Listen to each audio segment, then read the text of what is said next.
Est-ce qu'on peut vraiment trouver son style en cherchant à être élégant? Mon parcours m'a mené bien plus loin que prévu. Le sujet de cette vidéo aujourd'hui tournera autour de mon parcours scindé en plusieurs parties. J'ai essayé de me construire une image au départ. Par la suite, je me suis rendu compte que je me retrouvais pas du tout dedans. C'est pourquoi aujourd'hui, je suis devenue minimaliste.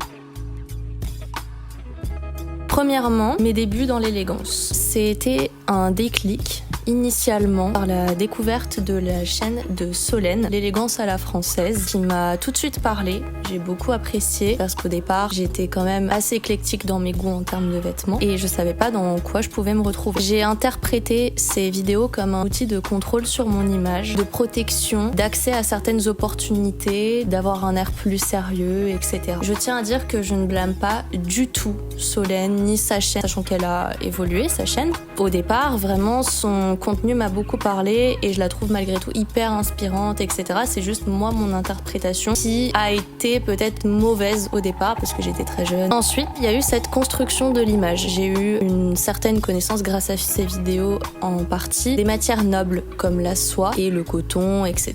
Des matières qui étaient plus respirantes, thermorégulatrices, ce qui m'a donné un goût encore plus prononcé pour la couture, sachant que je cousais déjà à la base. Et il y avait aussi le refus du noir, ce qui peut paraître assez marrant aujourd'hui en voyant ma garde-robe capsule. Ensuite, il y a eu le rejet de cette image. Il y a eu un sentiment de décalage envers mon âge, un décalage envers ma personnalité. Je me trouvais un petit peu froide, je me trouvais un peu trop stricte et ça reflétait plus du tout qui j'étais. Ensuite, il y a eu une évolution naturelle vers un contre-pied total, une exploration un petit peu de plusieurs styles différents. J'ai testé le Y2K, le streetwear. Par la suite, je me suis rendu compte que c'était beaucoup trop pas excentrique parce que j'arrivais à mixer, je me sentais bien dans ces vêtements-là, mais ça faisait en sorte que je consommais beaucoup trop. Ensuite, il y a eu cette multiplicité des styles qui m'a permis de comprendre qu'il y avait en moi une perte d'identité visuelle parce que j'étais beaucoup trop éclectique justement. J'ai essayé de conserver ça par la suite avec mon minimalisme, le côté quand même assez versatile, divers, varié et expressif, mais que mes pièces aillent plus ou moins ensemble. Ensuite, il y a eu cette consommation et cette confusion qui s'est créée en moi. Même si j'avais une mode de consommation qui était de par la seconde main, pour des raisons économiques, écologiques, je consommais beaucoup trop. C'était répété, il y avait un changement constant de style et en fait ça ne me convenait plus en matière d'écologie parce que même si c'est de la consommation en seconde main, ça reste de la surconsommation. Et du coup j'avais une garde-robe assez instable. Pour le matin par exemple, j'avais des difficultés à m'habiller alors que j'avais énormément de vêtements. Juste c'était des vêtements qui n'allaient pas avec grand chose tout simplement. Il y avait une certaine déconnexion avec mes vêtements parce qu'il y en avait constamment plus. J'en achetais un, je pensais au prochain que j'allais pouvoir acheter, etc. Et en fait, c'est pas un mode de fonctionnement qui était aligné avec moi. Ensuite, du coup, il y a eu la transition vers le minimalisme. Le minimalisme est l'art de garder que l'essentiel pour vivre plus librement, en conscience et avec cohérence. Pourquoi ce choix? Pourquoi j'ai décidé d'être minimaliste? C'est d'abord la recherche de simplicité, d'alignement personnel. Donc je me suis dit qu'en réduisant ma garde-robe et aussi par la suite mes autres objets, j'allais pouvoir aimer réellement ce que je possédais. Être vraiment connectée, posséder des choses qui sont réellement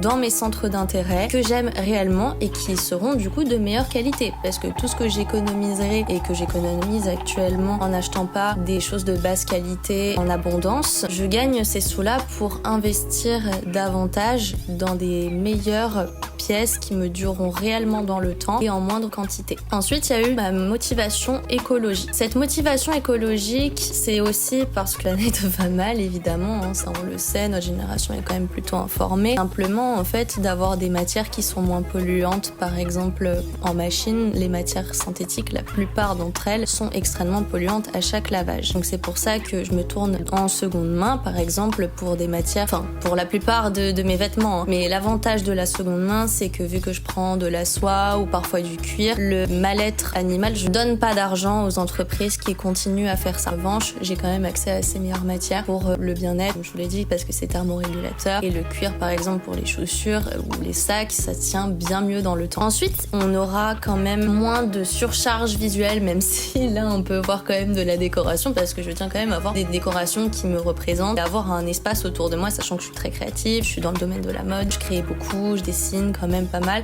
donc c'est important d'avoir quand même des sources d'inspiration et un cocon qui nous représente. Tout ça m'a appris à avoir une meilleure qualité de vie. Je me reconcentre davantage sur mes réels hobbies et sur mon bien-être. Avant, je passais énormément de temps sur Vinted et en fait, c'est juste pas possible d'avoir un temps d'écran aussi énorme sur une plateforme destinée à acheter des vêtements, mais juste à acheter tout simplement. Donc ça m'a fait quand même gagner pas mal de temps, encore une fois des économies pour pouvoir investir dans mon bien-être personnel, que ce soit des activités avec des amis, toute seule, des massages, etc. Des choses qui sont destinées à mon bien-être. Ensuite, il y a mon style aujourd'hui. Le mélange un petit peu de tout ce cheminement, toutes ces expériences, qu'est-ce que ça m'a apporté finalement? Un style minimaliste mais personnel, qui m'appartient. Il y a des choix du coup de belles matières par rapport à ma période de l'élégance. Je tiens à conserver cette volonté d'avoir de belles matières, même si j'ai quand même quelques vêtements en synthétique pour un côté assez pratique, confortable. Ensuite, il y a la récupération de certains éléments de mes anciens styles, Y2K entre guillemets, streetwear, etc., qui me permettent de rester quand même expressive. Donc ça se fera peut-être avec des accessoires, pareil, pas en abondance, j'en ai que quelques-uns, ou alors certaines coupes qui peuvent être visitées ou autres. Donc j'ai moins actuellement, mais mieux. Une garde-robe qui me ressemble réellement, je prends soin de mes affaires, j'essaye de les raccommoder quand elles sont décousues. C'est un mode de consommation où on apprécie vraiment ce qu'on possède. On en prend réellement soin, on est conscient de tout ce qu'on a, tout ce qui nous appartient, on en est conscient et on en prend soin. Tout simplement. Pour conclure, il y a eu un bilan personnel de toute cette expérience et je souhaite vous le partager. Tout d'abord, l'élégance m'a beaucoup appris, mais mon vrai style est celui dans lequel je peux être quand même confortable, parce que parfois l'élégance faisait en sorte que j'étais peut-être un peu trop tirée à quatre épingles au quotidien. C'est bien de prendre soin de soi au quotidien, comme tous les jours, pour se sentir bien dans notre peau, passer une meilleure journée, d'être quand même pas trop strict dans sa manière de s'exprimer. C'était peut-être poussé un petit peu trop loin et je me suis complètement perdue là-dedans. Ça me permet aussi de créer et de vivre tout simplement. Et vous, quelle relation avez-vous avec l'élégance et est-ce que vous êtes déjà senti enfermé dans une image qui ne vous ressemble plus en changeant de style ou alors en grandissant? Toutes ces choses-là m'intéressent. Et puis je vous dis à la semaine prochaine pour la prochaine vidéo. Bisous!